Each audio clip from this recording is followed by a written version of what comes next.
स्वागत है दोस्तों आप सभी का आपके अपने यूट्यूब चैनल प्रूव कर पर। तो दोस्तों जैसा कि हम आपको बता दें, इस वीडियो में हम आपको बताएंगे बहुत इंपॉर्टेंट दो बातें, सिर्फ और सिर्फ दो बातें। ये अगर दो गलतियां आपने ना की तो आपका एग्ज़ाम जो है 90+% नंबर लाके आप पास करेंगे। ये हमारी गारंटी है, कभी बैक नहीं लग सकता, क्योंकि सबसे ज़्यादा बच्चे जो गलतियाँ करते हैं वो हम आपको इसी वीडियो में बताने वाले हैं। चलिए हमारे साथ बने रहिए।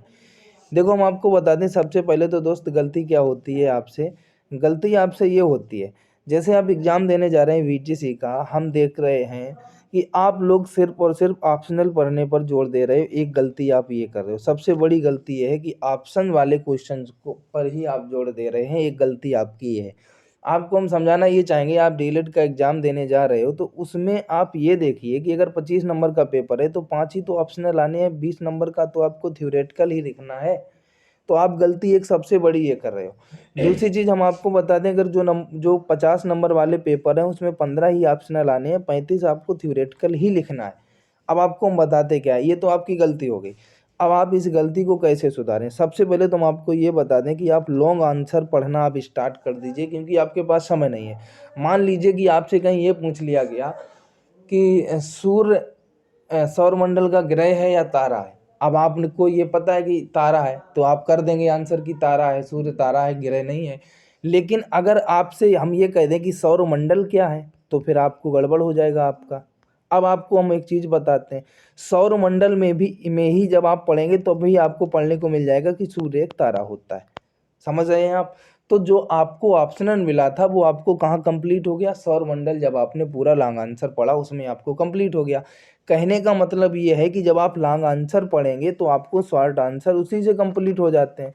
क्योंकि भाई आप किसी भी क्वेश्चन को ले लीजिए, मान लो आपसे देसी हल की व्याख्या लिखने को आ जाए। अब आप पढ़ रहे हैं कि देसी हल में क्या क्या होता है, मुठिया होती है, खुरपी होती है, जो भी होता है, अब ये पढ़ रहे हैं ऑप्शनल।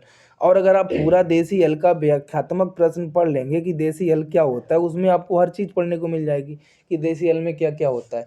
कुछ भी आप कोई भी चीज़ ले लीजिए, मान लो आप ये पढ़ रहे हैं आपको हम कोई भी प्रश्न बता दें, मान लो आपने ये पढ़ा कि कुतुबुद्दीन ऐबक कौन था, आपने ये पढ़ लिया तो आपको सब कुछ पता चल जाएगा कि कुतुबुद्दीन ऐबक। आपसे ऑप्शनल पूछा जाएगा कि गुलाम वंश का संस्थापक कौन था, तब आप करेंगे कुतुबुद्दीन ऐबक। अगर आप कुतुबुद्दीन ऐबक की पूरी व्याख्या पढ़ लेंगे उसमें आपको पढ़ने को मिल जाएगा कि ये गुलाम वंश का संस्थापक हुआ करता था, मोहम्मद गोरी का गुलाम हुआ करता था। हर चीज़ आपको लॉन्ग आंसर में मिल जाएगी। तो आप कहीं ना कहीं अब मेरी बात को समझ पा रहे होंगे कि अगर आप लॉन्ग आंसर पढ़ते हैं तो आपके शॉर्ट आंसर अपने आप हो जाएंगे। तो आपको शॉर्ट आंसर पढ़ने की ज़रूरत ही नहीं है, क्योंकि आपके पास कम समय है, आपके आंसर सारे लॉन्ग आंसर से ही कंप्लीट हो जाएंगे। तो बस अगर इन बातों का आप ध्यान रखेंगे तो आपका एग्जाम में कभी भी बैक नहीं आएगा और आप अच्छे नंबर से पास हो जाएंगे। क्योंकि बच्चे क्या करते हैं, ज़्यादातर शॉर्ट आंसर पे वही जब किताब उठाएंगे तो वही पढ़ लिए 15 20 25 जो भी किताब में दिए होते हैं शॉर्ट आंसर, फिर किताब बंद। फिर घूम घाम के आया, दूसरे दिन किताब खोली, फिर वही शॉर्ट आंसर पढ़ लिया, फिर किताब बंद। मतलब लॉन्ग आंसर पर पहुंचते ही नहीं है। अगर बात करें पूरी किताब तो पढ़ते ही नहीं है बच्चे। तो इसीलिए तो आपको दिक्कत होती है एग्जाम में। तो आप अगर हमारी बात समझ पा रहे हैं तो हम जो समझाना चाहते हैं उस प्रकार से आप पढ़ाई करिएगा और अपने सभी दोस्तों को भी बताइएगा। फिर आपको हम मिलेंगे नेक्स्ट वीडियो में, तब तक के लिए जय हिंद, वंदे मातरम।